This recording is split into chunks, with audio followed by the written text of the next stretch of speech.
And Rodney, happy Friday to you. As always, the Crypto Hour, the #1 show in cryptocurrency. If it's not yet, that's just because we're just getting started. But as always, Rodney, cheers to you. Happy Friday. We got some coffee. We got a good show today. We got the #5 ranked UFC fighter in the entire world, Gilbert Burns, joining us in just a second. Are you excited to talk to Gilbert? Hell yeah, I'm excited to talk to Gilbert. A huge fight fan. Everybody knows that out there. I'm a huge UFC fan. And it's going to be awesome to talk to probably a future Hall of Famer in the UFC in Gilbert Burns. I mean, the guy's an absolute animal. And he's a Volt influencer. He is sponsored by Volt Inu. He has an upcoming fight January 21st in Rio de Janeiro, Brazil, his country that he's from. I'll be there. Rodney, are we going to get there? I might be there. I'm on the fence about it. I might go there. But, dude, Brazil may seem like an opportunity I can't pass up. You know what I mean? I think after you talk to Gilbert, too, I'm going to ask Gilbert on the stream, like, hey, should Rodney go? He's going to say, yeah. You're going to fuck it. I got to go. Let's see who's here with us. We got Ali. We got Crypto Art. We got Crypto High. We got My Ultra Journey. He said, what's up, baby? Happy almost Christmas Eve. Happy almost Christmas Eve to you as well. Crypto Stevo, Sebastian McDonald, So Cool Dad Cap, NZ, M16, Hovey, Bud Yeti. Bud Yeti, migration successful, Bud. Let's go. Now makes sense when you say that. Rodney, pronounce his name for me, sir. Don't know what that is. We'll say corn. Corn, the last. Lily Volt, William Mack, Roro, Scottish Crypto, and Hari Kota. The whole crew is here, guys. If you are joining us, smash that like button, guys. Some people are joining us on LinkedIn. Some people here on YouTube. Some people are on Facebook. Smash that like button. 50 people already in here, and we are just getting started. A. Wandy said, W2F, Gilbert Burns? No way. We do got Gilbert Burns coming on, guys. We're excited to see him. Jayhawk is in the house. Biz is in the house, guys. Everybody's in the house. Keep it ratchet. Keep it ratchets here. Racket Club. We got the whole crew, guys. We have the whole crew. Baby. Welcome, everybody. We have a great show for you guys planned today. And Rodney, it's been about 8 days. I'm still locked out of my Twitter account. Oh, yeah. Locked up. They won't let me out. Ooh, they got you. Okay. We don't know why, because we thought it was the new terms of service, but that can't be it. It's because we don't know, but maybe you got hacked, or we don't know. I think my account's compromised. That's what it said. Yeah. It said your Twitter account was compromised. And I told you this, and I guess we can tell. I think I said it on a stream too. I got an email like a month ago from ID Notify. When you file your taxes with TurboTax, don't ask me why I use TurboTax. You do the premium subscription, you get ID Notify, which like tracks your identity, right? And I got an email a month ago saying your email, this was used on the dark web. The how it was leaked was Twitter. And obviously I've never used the dark web. I don't even know really what it is, but it was leaked from Twitter. So my Twitter account recently was locked out. It said that they locked me out because it was compromised. They thought that a user or service not associated with Twitter locked me out. So I've been locked out for 8 days. Rodney, can I tell you something? Yes. It's been the best 8 days of my life. Dude, Twitter's toxic. 8 days toxic. Of my life, dude. I haven't been on Twitter. I've made it a point to not go on Instagram, and I've just been going to the beach, going on walks, going on hikes, going to coffee shops, and wow, you forget that there's a real world out there outside of creating content, doing live streams, connecting with people on Twitter, posting stuff on Twitter. It's like there's a whole world out there, man, and it's kind of been refreshing. So I think everything happens for a reason. I've just been taking it as a, whether you believe in God, universe, a higher power, a message from God saying, hey, you've been working hard for the last 3 years. Like, take some time off, relax. We'll give you your Twitter account back when you need it. So it's been actually really, really enjoyable. Yeah, 100%. And it's one of those positions where it's like, dude, you can't get back in anyway. So what are you going to do? Might as well just deal with it. And it's been a blessing in disguise, right? Because Twitter is toxic. It is so toxic. Yeah. But it's necessary part of what we do. You got to be on Twitter, like non-negotiable. But, you're forced to take a detox, and sometimes that's a good thing, I'm happy about it, guys. We have 75 people in here right now, guys. Let's go, baby. You are excited. Smash that like button. And our guy, King Ozzy, with a huge donation, $27.99 Canadian. What's up, Jake? What's up, King Ozzy?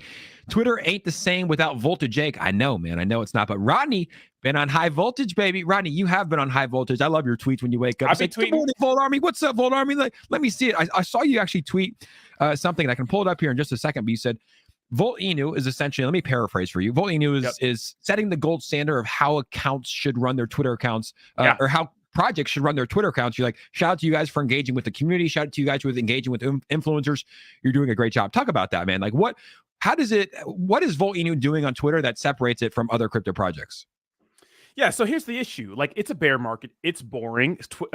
Crypto's not exciting. Shout And out what I've Crazy been Man. yeah, what's up, Crazy Man? With the Crazy Man D, $20. my Let's guy. go, Let's Crazy go. Man Thank you for D. the $20 donation. We appreciate you. But the issue is a lot of cryptocurrency projects, they're not active on Twitter, and Twitter is essential for cryptocurrency. It's like the most important form of social media. It might be more important than even YouTube, in my opinion. And a lot of the crypto companies, they don't engage with the community. They only post like maybe a few times a week. You got to post every single day, multiple times a day, and make things fun and engaging for the community. Volt Inu does that. And Volt Inu retweets all of their influencers, tweets about them, which is like a positive reinforcement thing. Because if you tweet something about Volt, a lot of people like it. You keep tweeting about, you know what I mean? So that's the way you're supposed to run a Twitter. I think Volt is the gold standard for that. Did I tell you that someone that he's like a developer, he like works with the cryptocurrency project, and he came up to me and he's like, "Hey Jake, we're gonna start doing things differently. It hasn't really been working with us this bear market. We're pretty much just gonna do what Volt does." That's what he said. He said we're gonna do the Volt strategy, which is, hey, always have constant updates, right? Getting listed on exchanges, partnering with different people, marketing all over the world. UFC fighters like Gilbert Burns. Like, who gets Gilbert Burns? No one gets Gilbert Burns. Crazy. Nobody gets Gilbert Burns. Getting influencers to talk about it. Just the Twitter marketing machine is like, we're just going to do the Volt strategy. And obviously it's easier said than done. Like, we know how hard it is to post content every day, and to post content as much as Volt does and get all the exchanges and get listed on all these things and the partnerships like Volt does. It's got to be insane. I like to think of Voltoshi as this one man god, this guy that can do it all, but I'm sure it's a team of people. I'm pretty sure it has to be a team of people. Yeah, either this person that runs the Volt Twitter doesn't sleep, or there's like 5 people running the Twitter, which that's the only explanation for me, really. Yeah, well, you also know that you can schedule tweets too, right? But that doesn't count in the retweets and whatnot. Sometimes Voltoshi's in the chat. He's been in the chat here quite a bit, and maybe he's in here today. Maybe he'll drop a little comment in here. Let's see. May you be well said. Don't worry about being off Twitter, Jake. I'm still following your other 3 accounts in there. Looking forward to the tokens I sent them. I only have one account. Oh, okay. I was like, yeah. There's a lot of fake accounts on there. Don't follow those. Yeah, shout out to May You Be Well, big degenerate. Yeah, but shout out to everybody in the chat, guys. If you haven't yet, make sure to smash that like button. It's free on your phone. It's Friday, and smash that like button. Buenos dias, Volt Army. Shout out to Crypto Latina. Shout out to Alonzo Macias in the chat. He's a big Rodney fan. Rodney, he loved your content. He was actually the one that put me onto your content. Oh, let's go, Alonso. What's up, baby? And I'm trying to get him down to San Diego for New Year's. We'll see if we can make that happen. Yeah. Come on, Alonzo. Rodney, you want Alonzo down there? Hell yeah, baby. Hey, do 1 week, bro. You ready? Ready to send? 1 week, guys. So for those that don't know, Rodney and I have been doing Dry December. We made it up. It's something that we made up, but we're officially 24 days in without any alcohol in December. How has it been for you? Terrible, but we're getting through. Yeah, it's look, Rodney and I like to have more fun than anybody, right? Like we like to party, we like to dance, we like to go to Ibiza and meet people. We like to have fun, right? But we also understand where you need to kind of pull back the drawbridge a little bit and be serious, right? So we were in Miami, we were all over the place, right? And we took a month off. It's been great for me, man. I've never felt better. Like my mental health is better than it's ever been. My body feels good. You don't have to, like, usually when you party, it's like you'll go good for 4 or 5 days. You party on the weekend, you kind of get hungover. You don't feel as good. It takes a day to get back into things. And it's like when you just don't drink, you feel good all the time. So I don't know about you. I think you're going to probably party a little bit on New Year's. I might have to keep this thing going. No deal. I need beer. No deal. You know what I mean? But yeah. We should do, what we should do is a challenge every month though. Like every month we should do something new. Like, hey, in January, it's no sugar. In February, it's no this. And, or like you add something, right? 100 push-ups a day in February, whatever it is. Yeah, exactly. Yeah. But yeah, the thing is like, we don't abuse anything. You know what I mean? We don't abuse anything. That's the thing. It's like, I'm not drinking every night kind of thing. It's just like a weekend kind of thing, So I think that's the issue. Some people like really go ham with the drink. Like they have to have a drink every day. And I think that's what wrecks a lot of people. Yeah. I mean, well, there's actually a study that came out, and it's that people that have 1 drink per day, just 1 or 2, they don't abuse it. They actually live a healthier, longer life than people that abstain from it completely. Because think about this, and it actually makes sense to me. Think about like someone that doesn't drink at all, or a recovering alcoholic, right? Not someone that just doesn't like alcohol. They're fine. But like someone that does like alcohol but chooses not to drink it because it's bad for their life. they usually don't have an outlet, right? Like when they have Yeah. stress or they have anxiety. Some people, healthy people, might turn to a drink or two for a night because it makes them feel good. They get all loose. They drink some wine, they eat some popcorn, they watch whatever TV they want. And the people that don't drink, they don't have an outlet. Like they just stay stressed. They don't have a way to get it out. So I think that's true for some people. Is you one drink a night, 2 drinks a night. It might not be bad for you if you can do it in moderation. And we have Ian in the what's up, Ian? We got Ian in the chat. What's up, Hurricane? Baby? And Biz with the roasted. The only thing Rodney Biz is his hair. Thank you so much. I appreciate you, Biz. What is up, Hurricane? My guy. He said, "Come on, bro. What study is that?" Well, I heard it on the Joe Rogan podcast, guys. Ian Heinich has some big fight news potentially coming up here. The Hurricane. Ian, returning what's the news? Back into the octagon. Not yet. Really? Ian, I can say this because you said it on the stream. You said that there might be some fight news. He's looking to get back in there. There hasn't been anything official announced yet, but he is looking to get back in there. There he goes. Okay, I want to make sure I wasn't over speaking. He said early April. Let's go, guys. 100 people here in the stream. Make sure to smash that like button if you haven't yet. We have Gilbert Burns joining us. I told him to come on at 9:30 because he was doing training camp. He's in training camp, which is Rodney. Can you speak to that a little bit? Or Ian should honestly speak to that. But Rodney, can you speak to that a little bit? Like what goes on during a UFC fighter's training camp? Like I'm sure it's just multiple practices a day, eating a strict regimen. Like I'm sure your body hurts all the time. And we'll ask Gilbert when he actually comes on here as well. Yeah, well, I'm not, I train, but I've never been through a fight camp or anything. But what I've seen, watching just like documentaries and stuff is that, look, I mean, a lot of times fighters out of training camp maybe are a little heavier, right? They're outside their weight class. So they really have to tune everything in during a training camp, right? You know your opponent. You have to study your opponent. You have to set up a game plan with your coaches. If this person's a wrestler, striker, whatever their game plan is, watch a ton of film. You have to dial in your diet so you can approach your weight, right? And you have to make sure that you're training all aspects of MMA and focus on the ones that are going to be used for your game plan more specifically. Yeah, a lot of that is 2-a-days, right? You wake up, train, nap, train again, right? A lot of people do those sorts of things, maybe training all day, but proper rest and recovery, no partying, anything. So your life becomes like focused on just your fight. Where outside of training camp, you are a fighter, you're focusing, you're training, but you're not as dialed in to one opponent as you usually are. And usually you're focusing more on your diet. Shout out to Patty the Batty, who gets fat as hell outside of training camp. Oh, Patty the Batty. Patty.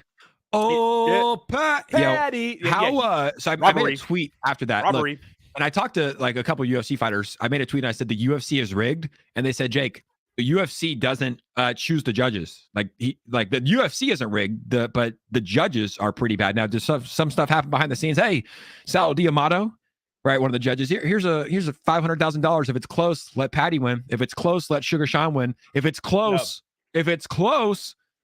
let Hamzat beat Gilbert. I don't know. Ian Heinich has an interesting take on this, but it's weird how these stars that they're pushing so hard clearly, I don't want to say clearly, but probably lost those fights, right? Like Sugar Sean potentially lost that fight. Patty the Batty, I don't think he won that fight at all. Like I think he lost 2 of the 3 rounds, and we saw them win. So I talked to UFC fighters and they're like, the UFC isn't rigged, but the judges do suck.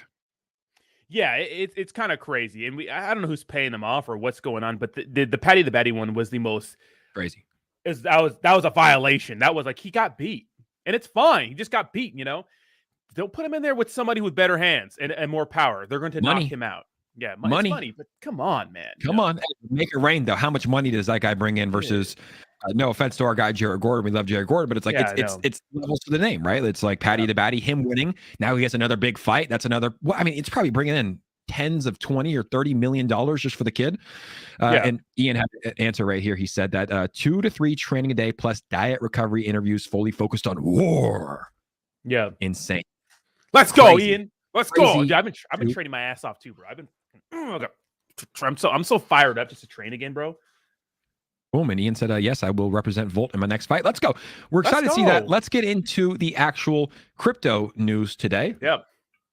And here we are, currently sitting at an $811 billion market cap, about 3 times below our all-time high of around $3 trillion. Rodney, it has been a terrible year for cryptocurrency. Let's just call it as it is, right? Yep. Since January, when we started, we were around a $2 billion market cap.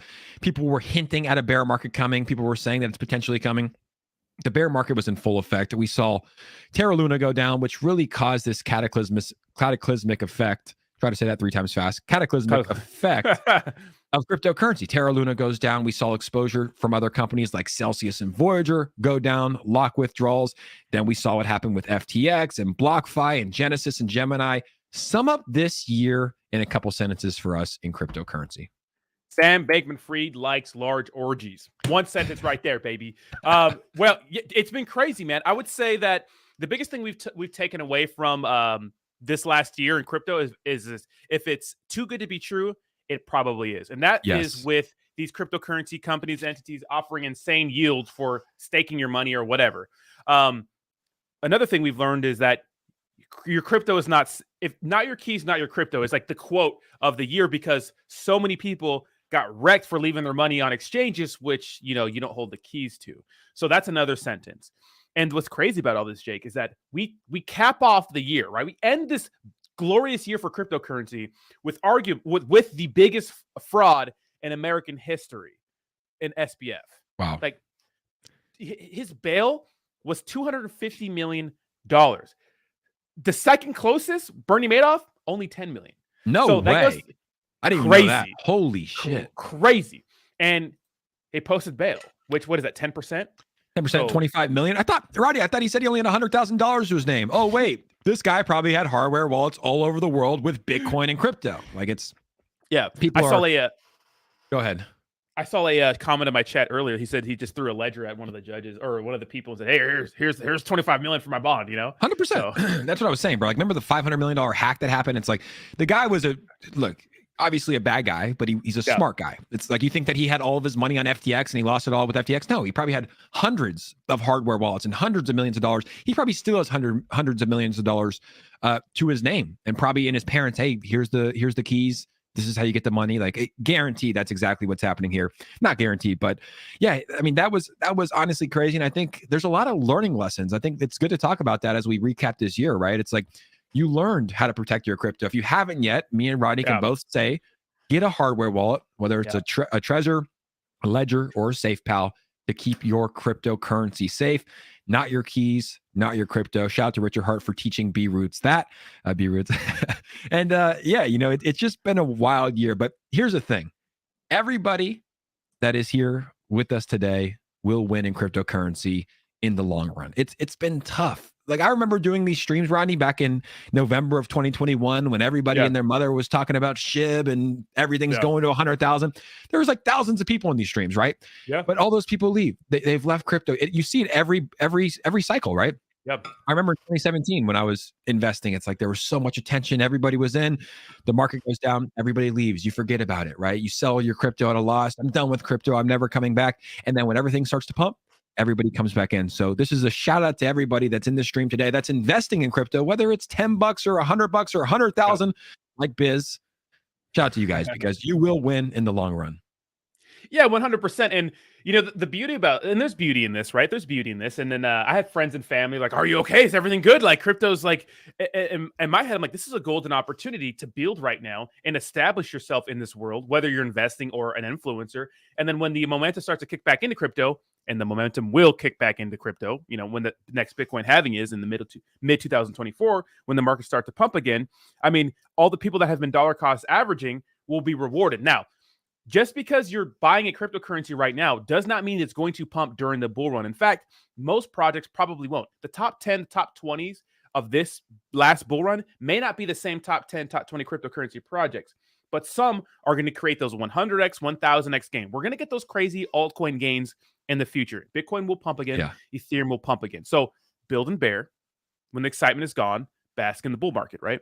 So absolutely. I think that's a phenomenal point right there. And look, this is the thing I always try to get across to people right here. Crypto goes up for 3 years and it goes down for 1 year. And guess what? It goes up for 3 years and it goes down for 1 year. And it's not a straight line to the top. Let's just take a look at the Bitcoin chart here, guys.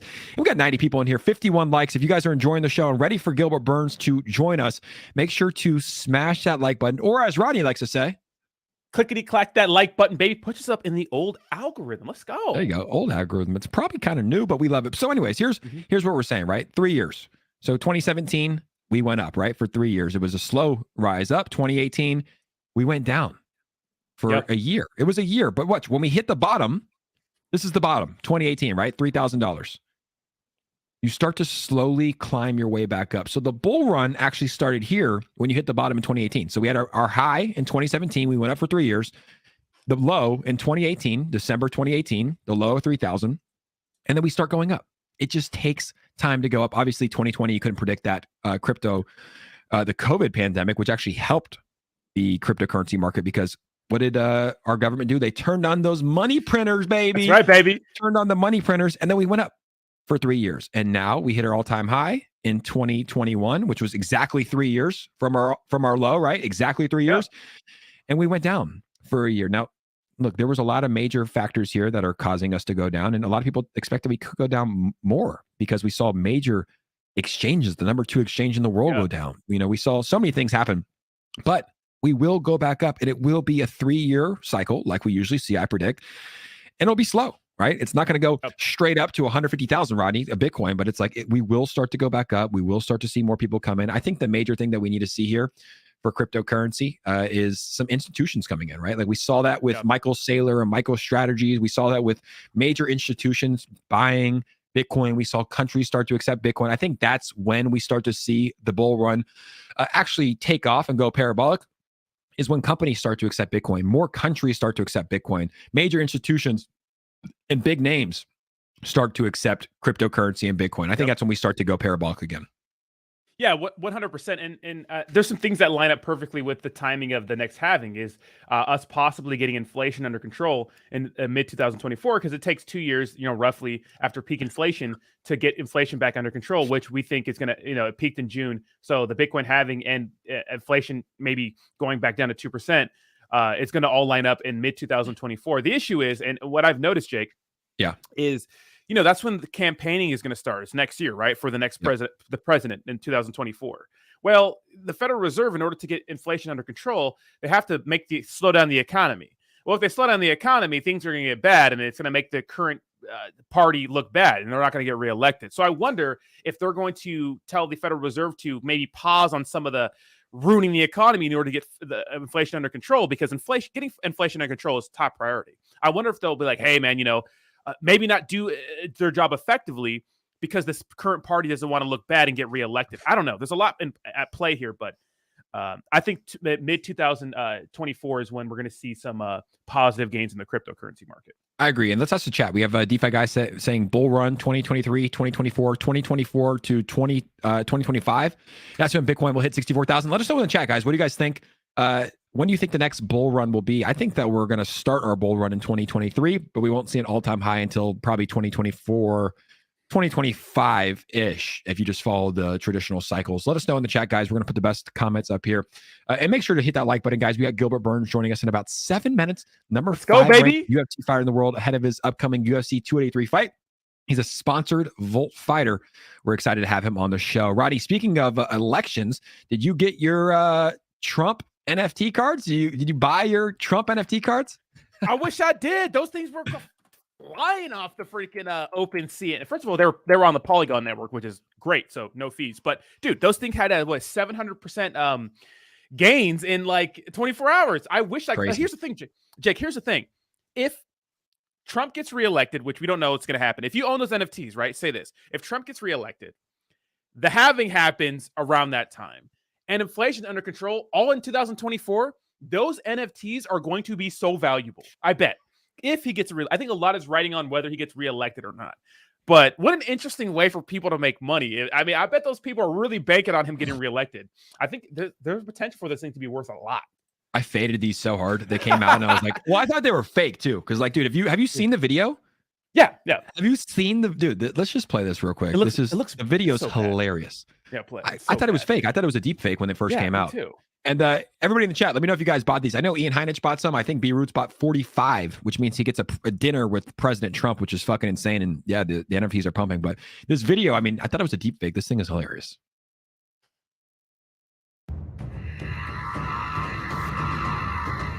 Hello, everyone. This is Donald Trump, favorite president of all time, better than Lincoln, better than Washington, with an important announcement to make. I'm doing my first official Donald J. Trump NFT collection right here and right now. They're called Trump Digital Trading Cards. These cards feature some of the really incredible artwork pertaining to my life and my career. It's been very exciting. You can collect your Trump digital cards just like a baseball card or other collectibles. Here's one of the best parts. Each card comes with an automatic chance to win amazing prizes like dinner with me. I don't know if that's an amazing prize. It's what we have. I don't know if that's an amazing prize. With your friends at one of my I thought it was a golf deep courses, fake. and they are beautiful. I'm also doing And they are Zoom beautiful. I calls, thought it a was, one-on-one meeting. I thought it was a deep fake. Me too. I thought it's crazy with those deep fakes is that they seem so real. So I thought it was fake, but I guess it was real. Yeah, and it is real. But look, that guy, he knows how to make money. I mean, I don't even think he's pro crypto, but maybe he is. He understands that there's a lot of money in crypto. If he can get some crypto, that's a good way to get some votes, right? That's a good way to swing some people. If you're on the fence between blue and red and you're not really sure, you're not really a fan of the orange man, and then he's pro crypto, and he's talking about Bitcoin, it's like you probably will vote for him in order to get some pro crypto stuff on the ballot. How crazy is it that it's 2022 heading into 2023 and crypto still is not even on the ballot? There's really no regulation. It's like it's still this wild west industry. It's like you would expect that politicians would be okay with it, right? Like I feel like it's bettering the society in terms of the financial aspect of things. Yeah, I mean, well, the thing about Bitcoin, what we like about it is that it's finite. You can't really print more of it. It's very valuable because of that fact. And, what we're seeing, the issue is with governments is that when shit hits the fan, they could just print more money. It's like, well, if there's nothing backing if there's nothing backing the dollar, like physically, it's like its value is what we give it.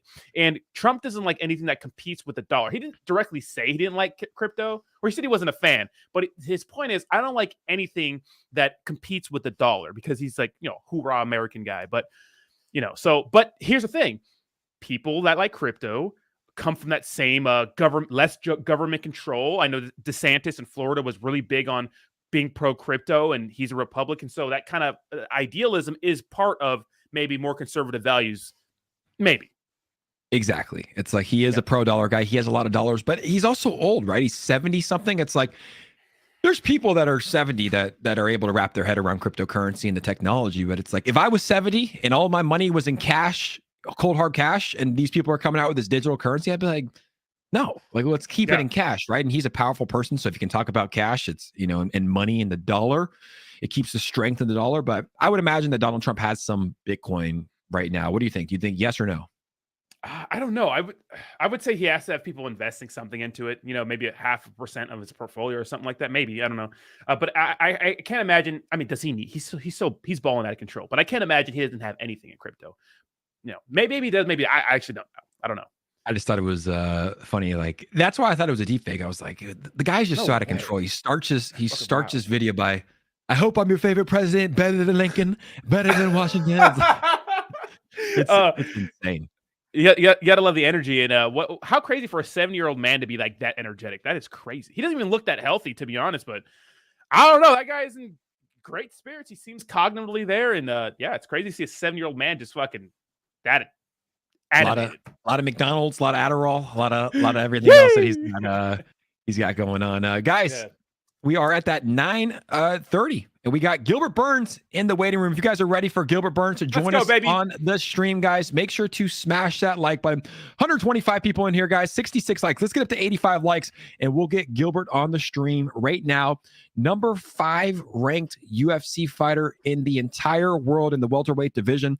And I think on a path to get that title shot. What do you think, Rodney? Yeah, 100% right here. I mean, the division's in an interesting spot right now. But yeah, 100%. I think that he's close to that fight. There's a few fights to make with the champion, but 100%, you know what I mean? 100% definitely deserving of that shot.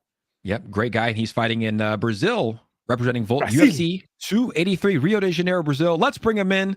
Our guy, Gilbert Burns. Gilbert, how are we doing, my brother? What's up, brother? How you doing, Jake? How you doing, Rodney? What's going on, Gilbert? Doing great, brother, man. This is Rodney. I don't think you've officially met Gilbert. It's we have to do it on a stream. This is my brother Rodney, my brother Gilbert Burns, man. Pleasure to have you both on the stream today. My pleasure, good, man. My pleasure, Rodney. Hell yeah, good to meet you, man. Huge fight fan and a huge fan of you as a fighter, man. Oh, thank you, guys. Next one's gonna be a big one. You guys are gonna be more fan, more excited. Let's go. So let's talk about that. The news broke probably about a month ago. UFC 283. You're going back to your hometown, and you will be fighting Neil Magny at UFC 283. Gilbert, you were calling out everybody in the entire division. You called out Jorge Masvidal for 8 months. You were calling out I don't know if you called out Colby, you were calling out blah, blah. You called out everybody.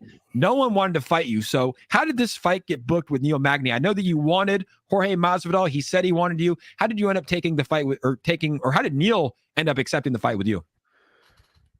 Because Georgie don't want to take the fight. I don't know if he don't want to or if he can't. But what I heard from the UFC was he don't want to take the fight right now. And the fight was offered to Bilal Muhammad as well. He doesn't want to take the fight too. So Neil Magny was the only guy that said yes. Yeah, I don't blame the other guys though. It's like, I mean, your last fight, man. If I was a fighter in your division and I saw you fight Hamzat that way, first off, no one wanted to take the fight, right? Everybody was scared of fighting Hamzat Chimaev, and you went to an absolute war. You're 3 times Brazilian jiu-jitsu black belt world champion, right? Yes. You have striking. Like, I seen you hit pads up close and person out here with Jason Perillo. I was like, the fuck? I would never want to get hit by that. And you have like the heart of a champion. So I don't blame anybody for not fighting you. And credit to Neil Magny for stepping up and taking the fight. Rodney, what are your thoughts on this fight, Gilbert versus Neil, man? It's going to be an exciting one. In Brazil, that fight is going to be insane. Well, I know that MMA math doesn't always work up, but, I've seen a lot of Neil Magny fights, and I saw a lot of Gilbert fights. And what I was able to see in his fight against RDA is that RDA, as a smaller guy, and I know that Gilbert fought at 155 too at one point, but RDA, as a smaller guy, was actually able to take Magny down and control him easily. And I think he got him with an arm triangle, right? And submitted him. So I see that like as a route for you getting the W in this fight. But I also see you with, that phenomenal knockout power to hurt Magny on the feet. But Magny's so rangy, good cardio. He trains out of Colorado, I think, with the former TJ Dillashaw camp. So I think his cardio is great, but I don't think he can handle you on the ground. And I think that's where you might get the W. Yeah, he's very tough, bro. Very durable. I see he's getting better. These guys, they always get a loss, but he doesn't lose for no bum. Every guy that he lost, if you see, was RDA, Shavkat, Damian Maia. Like, he doesn't lose. So and he's that guy that even if he does something wrong, he's back on his horse and get to another fight. He just broke the records with the 20 wins in the welterweight division. So I'm taking him pretty serious. I think he's gonna be tough. Especially, I'm taking a little personal as well because the guy called me out to fight in Brazil. So he might know something that I don't know. So we're gonna find out. So, but yeah, I'm super excited, taking him very seriously. But I'm looking for a finish. I think I want to get that title shot again. I want to become a champion. So I win. Like, he got to a point that win is not even another option right now. But I gotta finish this guy. It's not just to win. I gotta win. Like, everybody got like, wow. I gotta win in that fashion. Gotta get a huge finish, either a knockout or a submission. I don't care. But I'm looking to a big finish coming January 21st in Brazil. Let's go. January 21st. I'll be there. We're trying to get my guy Rodney there. I can't wait to see you fight. I might go. Yeah, no, you're going to go after this conversation. So, Gilbert, you're the third fight on the card. 2 title fights here. Davison Figueiredo versus Brandon Moreno. I saw that the third fight in last January here in Anaheim. That was insane. And then Glover Teixeira versus Jamal Hill officially announced. Gilbert, you're from Brazil. What does it mean for you? And you fought all over the world, right? You fought everywhere. What does it mean for you to fight in your home country of Brazil? Oh, easy. That's where I grow up. That's the whole family is gonna be there. All my friends, coaches, everybody, the whole team. So yeah, it's different. I gotta. It makes me work even harder. I don't even know how I can work harder, but I can say that I'm working even harder. It's a lot of. To be honest, I put a lot of pressure because I don't want to. I hate to lose on a normal day. I don't want to freaking lose, especially in Brazil. No way, I'm gonna destroy these guys. So I'm putting a lot of pressure on my training, on my supplementation, my recovery, everything. I'm trying to do as best as I can, and looking forward to a big finish because we're having a lot of troubles in Brazil right now, to be honest. Like a politician, he's not doing good. Economic, he's not going good. We just lost the World Cup, and Yeah. I gotta bring. He's on my shoulders to bring some joy to these guys in Brazil. Absolutely. 100%. Yeah, the World Cup loss was man, it was tough. It's good to see Messi. It's good to see. It's cool to see Messi get it. for sure. But Brazil, I know they were the favorites going in there. Now, Gilbert, the crazy thing is, like, he called you out, like, to fight you in your home town. Now that makes it. I didn't know that. I didn't know that was an extra layer of kind of drama here, because we like a little bit of drama here. Now, give me your thoughts on the top of the division with, we had Edwards knocking out Usman in the last, which is crazy, the last minute or so. Yeah. Now, how do you see that rematch going? And with this win out for Magny, when you beat Magny, we could say that, right? Will you be calling out for the next title shot? I don't think, to be honest, I don't think only one win is gonna give me that. I wish, but gotta be realistic right now. I need to finish Neil Magny and maybe one or two more guys to really earn and make a statement that I'm the next one for the title shot, especially in the division that we have. Kobe Covington sitting down right there, don't fight, but is there, number 2, I think. And then we got Hamza that didn't make it weight last time, but it's kind of on the running now to make a big fight. And we got Bilal Muhammad that for no reason he passed me on the ranks. That's crazy. I don't even know why, but I think first thing first, I need to get a outstanding win against Neil Magny January 21st, and I'm gonna stay busy, bro. That like last year, this year was the only year that I just did one fight, and that wasn't my fault, because the UFC wants to make me and Jorge Masvidal, and then he kept pushing. Eventually, they make that card in Brazil, and they say I'm gonna fight in Brazil. So I say in Brazil, if I anyone, you can put anyone in there. But see, I'm supposed to be the number 4. Bilal Muhammad, he just beat a guy, Sean Brady. Yeah. I have nothing to do with this fight. How the heck he passed me on the ranks? That makes no reason. And Sean was number 8. Like, he was down there too. So yeah, but those guys fight. What do I have to do with that? So it is what it is. But I'm looking forward to get a finish against Neil Magny.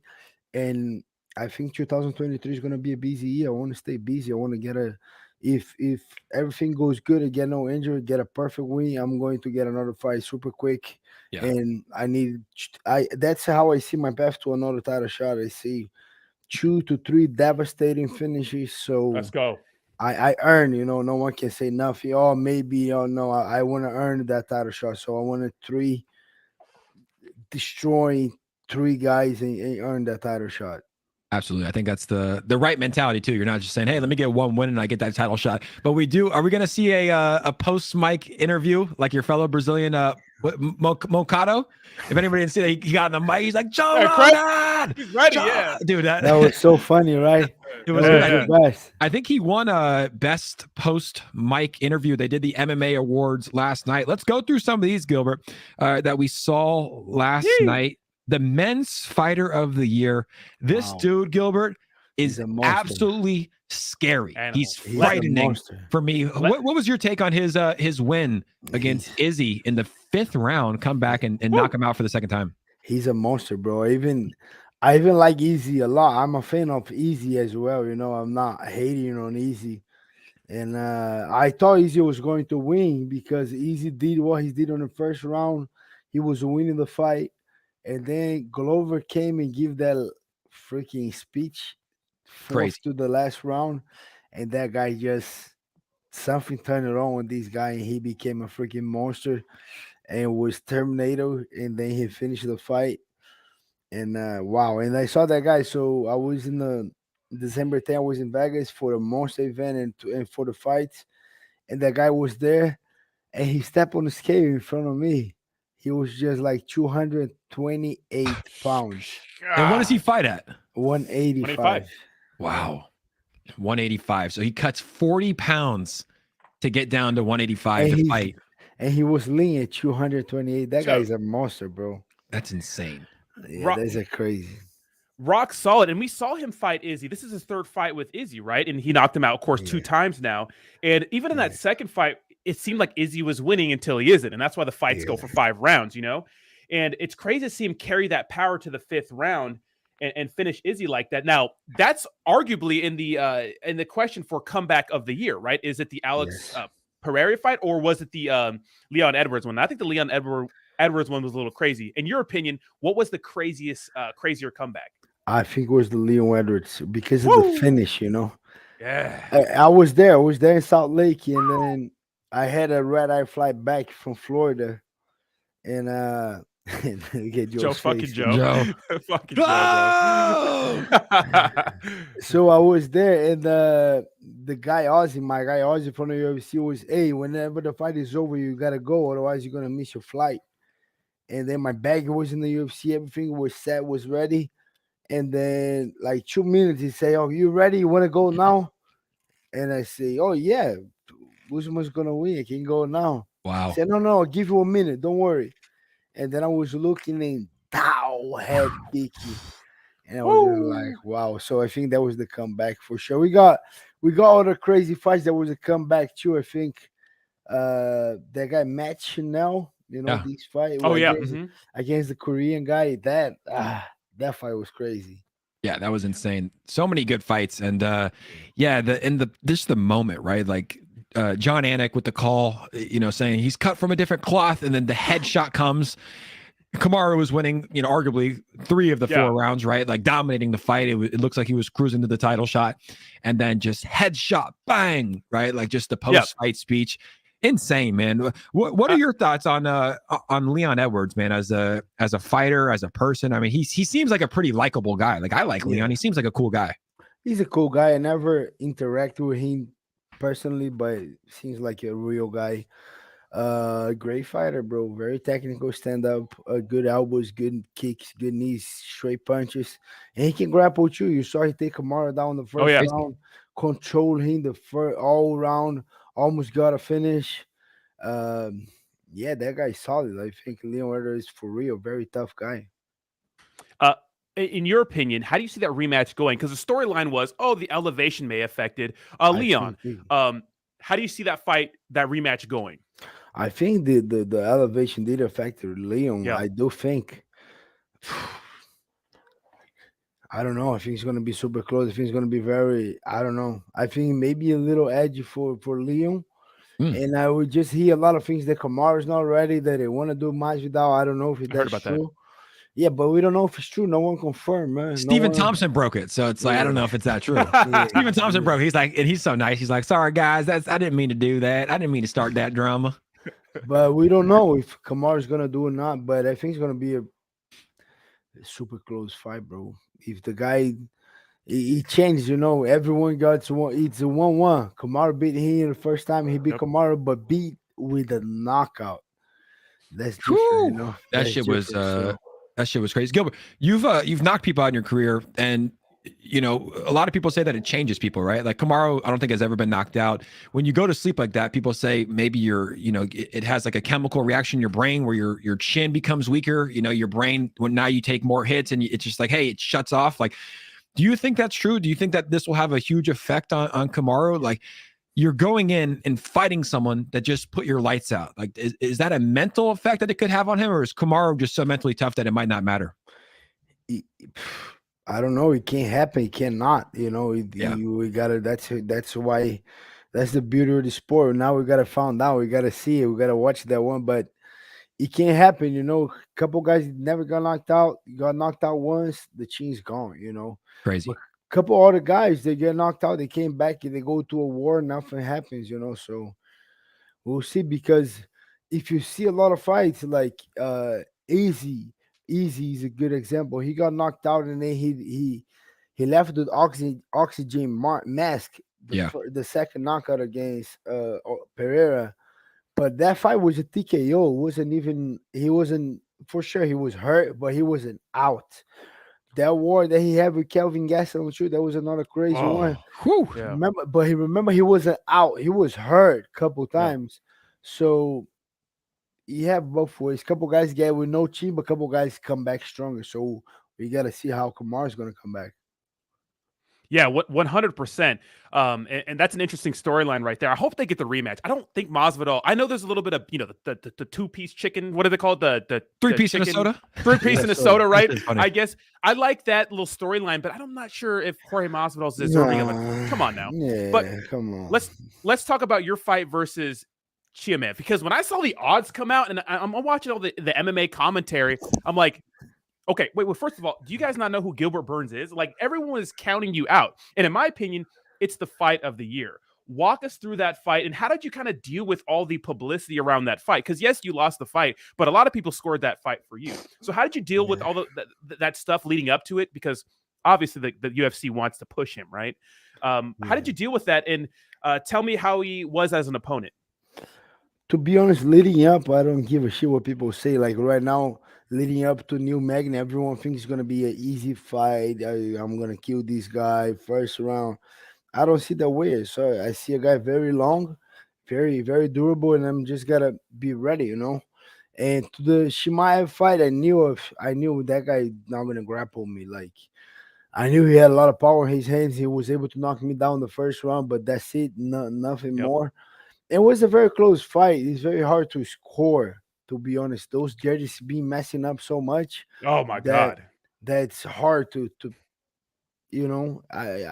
to be honest, I think it was a great fight. He got me to a level that a lot of people recognize who I am, because I didn't have to take the fight, and I took anyways. It was a big risk. People kind of like that I took the risk and they give a show. Yeah. But at the end of the day, I lost the fight. Like I just move on already. I might see. I think we're gonna see each other again. I think we're super close to another title shot. I think I can become a champion, give a rematch to him. I think he can become a champion, give the rematch to me. I think we're gonna see each other again soon. Yeah. But leading up to the fight, bro, to be honest, I don't care so much what people say. Everybody has a different opinion. I'm just gonna be. I like to be where I am right now. Like I'm 4 weeks and a half out of my fight. The training camp is already kind of done. I know the guys that I'm going to spar, the guys that are helping me. The strategy is already there. I know what I want to do. I know the things that I have to do in order to be there 100% at that night. And people can say whatever they want. I'm just going to keep doing what I'm doing, work with my team, and make sure I'll be there 100% of that night. That's the only thing.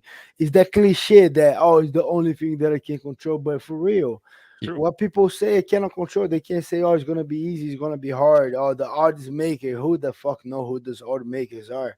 So I cannot control that. What can I control? Can I control my training, my recovery, my sleep, my food, my supplements, my training partner, my drill session?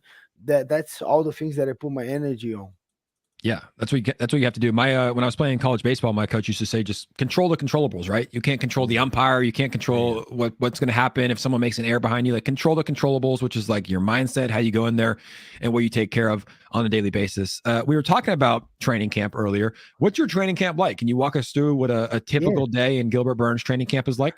Yeah, easy. First thing first, I try to take a nice sleep, bro. If I sleep good, if I take a nice, good, let's say 8 to 9 hours of sleep, but Nice. but a deep sleep, Wow. I wake up full of energy. So I wake up, kids already going to school. I do the breakfast. I'm the one. My wife just had a lot of things with the kids. Kids are gone, so I wake up. I do the breakfast.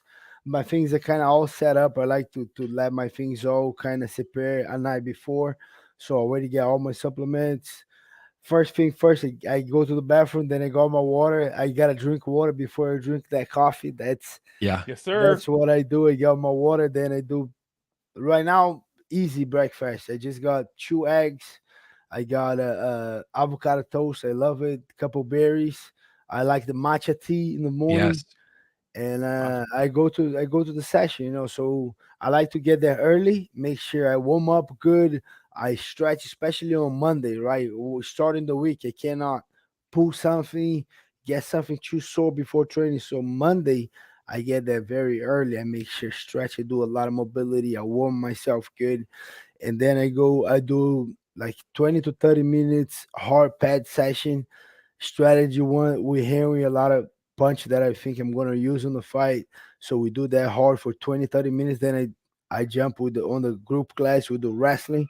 So we do a lot of wrestling session for the fight. So a lot of separate position, but a lot of cage positioning, a lot of single leg, double leg, body locks, working on top, keep it going with the ground and pound. So that's my first session. Same thing after session is done. We're not done. We gotta stretch it again, make sure the Wow. body's good for the next session. Supplements, go back home. I have my cold plunge at home. So I go there, I go on the plunge, Wow. sometimes between 6 to 8 minutes, rest up a little bit. If I need a sauna, I go to the sauna a little bit, go get my lunch, rest up for a little bit, and then I get all the sessions. I get stretch session.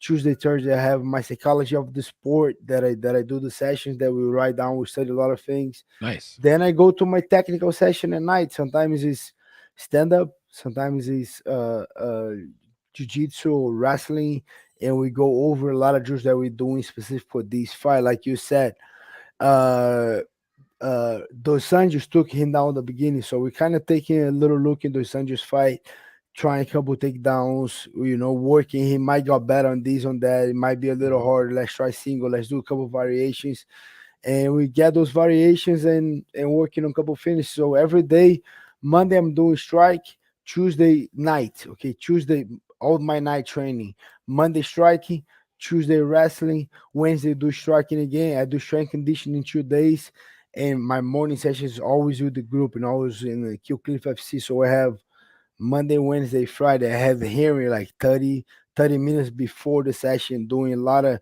technical stand-up work on the pads. Then I spar twice a week. It's nice. It's not crazy how it sounds, but it's very controlled, So if I go too hard, I cannot go too hard on Monday because Tuesday and Thursday we spar.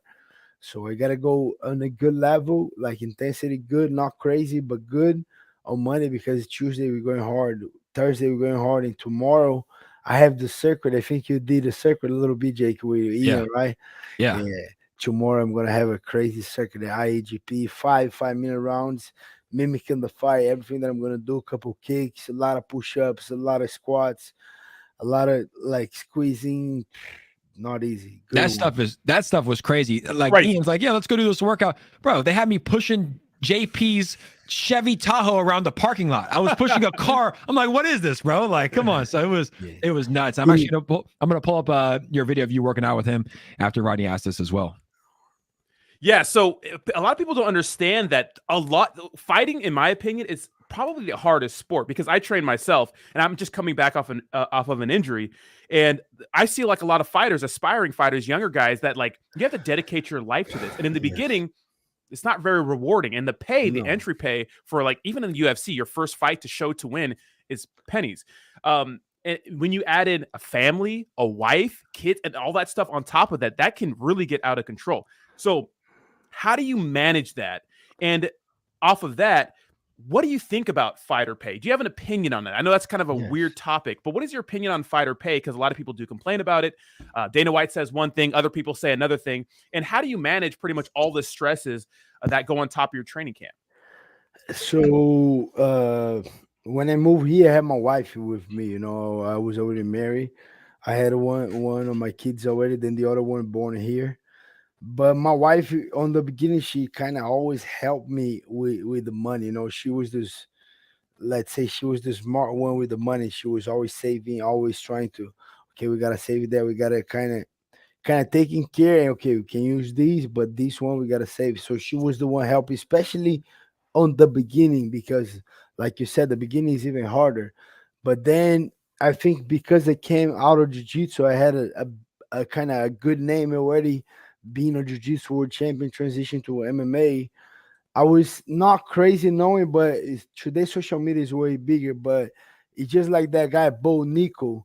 He not even fought, but a lot of people heard about him. When I came, it was a little bit like that, not as big because social media wasn't that big back in the days. But I was well known a little bit on the community because of the jiu-jitsu. So that helped it a little bit because then I got a couple sponsors already that was helping me, and then I was getting paid a little bit, And another thing, I was coaching Vitor Belt for jiu-jitsu, so I was always on his camp, so I was getting paid for it, and I was hustling because I was coaching Vitor. I had my sponsor from jiu-jitsu. I was grappling, and I was doing my MMA fight, and I was a dad. I was a husband. So that everything happened on the same time, and I building my MMA career. So then my wife was always taking care, and then it got to a point that I was doing good on FC. I was getting bigger opponents, getting better contract, and then fighting for the title. And then those things was kind of opening the doors more and more. But like you said, the beginning is like in every area, right? Even you guys to start with crypto or start with Yeah. YouTube, it's not easy, And like fighting is even harder because a couple things can happen. Injury can happen, Oh, a yeah. loss can happen, and we make it even harder for the athlete. But my opinion on the fighter space, I think, like on most of industries, I like to say that about myself. I think I get paid more than I need, but way less than I deserve. Mm. If that makes sense. 100%. So I don't I'm not missing anything right now for I'm not in need this right now, but Yeah. I think I deserve a lot more. I put my heart in every single fight that I do, and I think the fight is true. But I think that's on most of industry. Those guys working super hard, 2 jobs. I think the guys that work in McDonald's supposed to be getting more money. The guys that work in Starbucks, I think the guys that do Uber, they should making more money. Those guys that clean up airports should be making more money. I think the whole society should be making more money. But Yep. as a fighter, as a guy that put your health in life, put your all your abilities in there, like your brain, literally your brain there, your full body, for sure we should be paying more. I think, to be honest, I think he's getting better Yeah. because I saw those guys getting paid, and I remember my Tyron Woodley fight. When I fought Tyron Woodley, I think I make 80, That's 82 or crazy. That's 84 crazy. plus 80, like 80 plus 80. But then I saw these guys fighting. So I fought Tyron Woodley. I had maybe 10 fights already in the UFC. But I saw other guys, they making 100 something already. They fighting in the prelims. Crazy. And I say, oh, Crazy. but it's getting better because Yeah. when I fought Woodley, I was making 80 main event, fighting a former champion, 80 plus 80. And I saw these guys now on prelims making 100 plus 100. I say, okay, it's happening. It's kind of getting better. For sure, it's slowly, but it's getting better. And then, but I think we're gonna get on a different level, and we kind of miss Conor McGregor fighting more because the way he fights, the money that he makes, we kind of see that. Then we can ask more. Yeah. We need those stars like kind of fighting more, and then I think that will help the sport to grow even more. Yeah, it's a great question too, Rodney. And you see kids like Jake Paul, right? Like the guy's making, what was it, $40 million for 3 boxing matches, right? But it's like, look, he owns the promotion. Floyd Mayweather, he owned the promotion. And Francis Ngannou, he was upset because I don't know exactly what he was making, but he was making around $500,000 to win, right? $250 to show. Say that. As a champion, I think he's a guarantee 500 or 600. 500. I think. Plus the pay-per-view points that if he sells like he usually sells around $3 to $6 million. So so more than I expected. Yeah, Wow. yeah. As a champion, it's around that money, Well, but still though, like $3 to $6 million to be the heavyweight champion of the world, and you have Tyson Fury, the heavyweight champion of the world in boxing, making like 40 million a fight. So I get where Francis and these guys are coming from, where they're like, yo, we need to get paid more. But I think you're right. It's slowly but surely. And I think the UFC is really expanding, right? Like, how many people are talking, like, I'm sure you've seen it from when you started fighting in the UFC to where it's at now. Sure. Like the sport has exploded, right? Change it. And you can see too, like, I never saw a boxing performance institute. You ever saw that? Nope. No. We have the UFC Performance Institute here. We have in China, and I'm not taking the promoter side. I'm a fighter. I want us to all making more money. Yeah. But I have an open eye. Sure, I can see all those guys is traveling the whole world. Like when we talk about boxing, boxing had Tyson Fury, but we had Anthony Joshua too, and then we have and we had three heavyweights on the same time. But one guy from that organization, this guy for this organization, but this guy has a huge name. Like the following that Tyson Fury has, uh, is hard. It's a different sport because I don't even know for what promotion, not promotion, but what federation he is because we got a bunch of federations in Crazy. boxing, right? So confusing. Yeah. So it's confusing, right? But at least in the UFC, you UFC, you Bellator, you won championship. Yeah. But I do agree we should make it a lot of more money, like a lot of more money. I agree with that. 100%. And what I've noticed is that, and like I said, I've been around like a lot of fighters, and you have to dedicate your entire life because it's not just striking, it's not just boxing, it's not just Muay Thai kickboxing, it's wrestling, it's BJ. You have to be an all-around fighter, and then like you said, injuries and those sorts of things. So I think the sport is growing, and I think it will get better in the future. And like you said, when it comes to UFC and MMA and stuff like that, we know who the number one is, right? It's the UFC, then Bellator, and others, right? Whereas boxing, it's confusing. There's all these kind of disagreements on fighting, yada. Now, my question to you, when it comes to pretty much the judging, because that's been a big topic of discussion right now. Me and Jake watched the Sean O'Malley Peter Yan fight together. I thought obviously Peter Yan won, but we know that Sean O'Malley is a bigger star. Now, recently, my boy Flash got absolutely robbed, in my opinion, robbed when it came to Paddy the Baddy. Crazy. Yeah. What's up with that? And is it a judging problem? Do you think the judges are just not maybe well versed enough in MMA? Do they need more judges? What do you think the problem is? That's a good question. I don't know. Those guys are messing around people's paycheck, Crazy.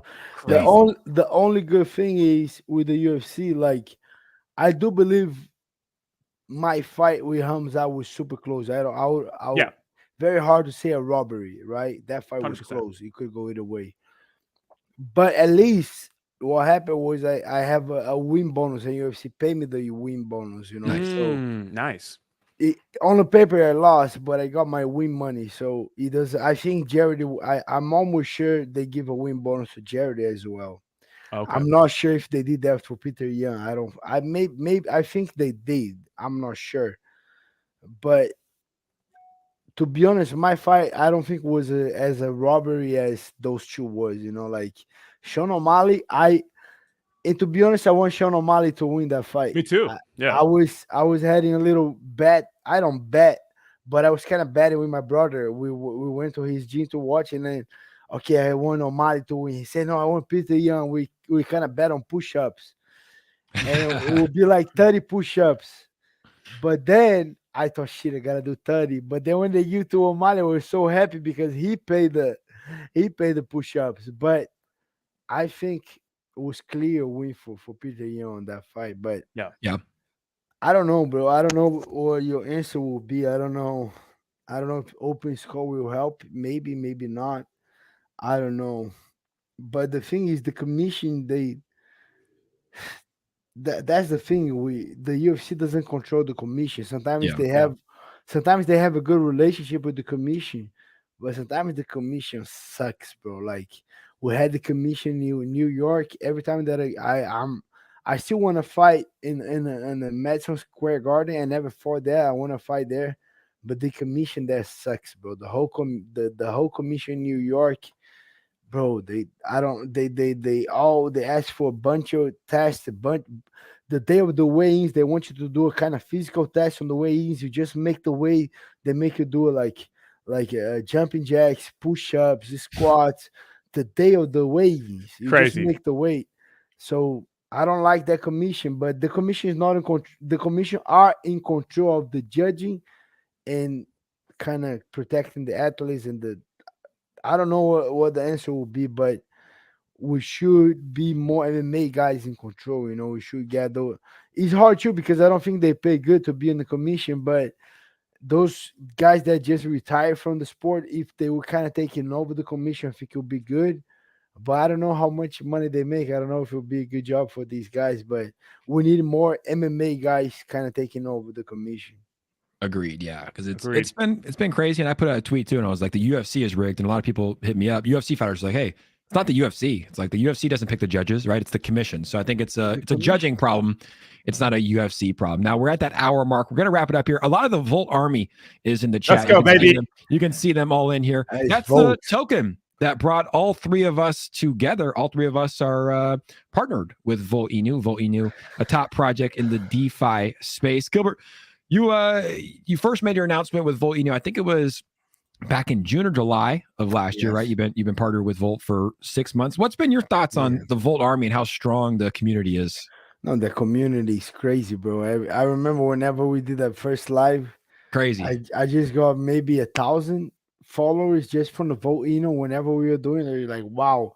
And everybody that keeps supporting me, like even on Instagram, on Twitter, especially, but Instagram, anything that I put a little vote in there, everybody supports. Like those guys are real fans, they're real supporters. And on my brother's fight too, even though my brother got hurt, but they know my brother was supporting Volt, so everybody was super supportive. And it's good to be part again from the Volt family, the Volt Army. And I cannot wait to vote these guys January 21st. Let's go, baby. It's gonna be a good one. Let's go, man. We're all looking forward to it. I'll be there in Brazil to support. Gilbert, should we get Rodney to come down to Brazil too to I support? might have to go, bro. I might have to go. You know, Jake already had the plane tickets, right? You need to get yours soon, my brother. I know. We've been traveling so much this year, but I think Brazil. I think it's time to go to Brazil. Hey, Brazil is gonna be a fun one, Jake. I'm telling you. Like, what was the crowd more noisy when you went? What was the crazy crowd you went? Probably Vegas is the craziest right now, and it's not even too crazy, right? I've heard Brazil is insane. Oh, yeah. I don't know. Those guys in London got crazy too, but Brazil, the vai morrer. Aldo fights, remember that? That shit is gonna be loud. What do they chant? Doesn't that mean you're gonna die? Yeah, you're gonna die. You're gonna die. But it's so loud. So whenever they have the fights going, they go a little bit on the big screen. Oh, now it's gonna be Gilbert against Neil Magny. I say a little stuff. Oh, I'm gonna beat this guy. He said something, and then the fight's gonna start walking. But whenever he start walking, you cannot hear the guy's music. They're gonna start. Vai morrer. Oh, I'm telling you, crazy loud. Like you, and the arena is nice because it's a freaking that thing in Italy it's so tall, it's like it doesn't open up so much like in stadium, like T-Mobile, it kind of go up. You see, it's gonna be fun. That one is gonna be crazy. I can't wait, man. And that has to probably be a lot of motivation for you. Like the fact that they're not chanting "You're gonna die" and they're chanting for the other. It's almost like a modern day Coliseum, dude. It's insane. It is a Coliseum. Gladiators. You're gonna see it is a Coliseum. That arena is gonna be crazy. Well, I'm excited. We're gonna get Rodney there as well, Gilbert. I can't wait to see you fight in action January 21st in Rio de Janeiro, Brazil. Gilbert Burns fighting at UFC 283 against Neil Magny. It's going to be a good one. Gilbert, we appreciate you coming on the show tonight, this morning. Hope everything is going well. A healthy, strong training camp, and we can't wait to see you vote your opponent January 21st. Appreciate you, Gilbert. Rodney, great show. Yeah. And go ahead. Absolutely. It's a pleasure meeting you, my man. Good luck to your fight. 1 month away. And guys, he is not lying when he says the crowd in Brazil is absolutely electric. No one gets behind their MMA fighters like Brazil does. So it's going to be an absolute treat, man. Looking forward to seeing you go in there and take care of business. Thank you, Rodney. Thank you, Jake. Thank you, Volt Army. Let's go, baby. Let's go. Have a great weekend, everybody. We'll be back Monday at 9 a.m. PST. See you guys soon. Thanks so much.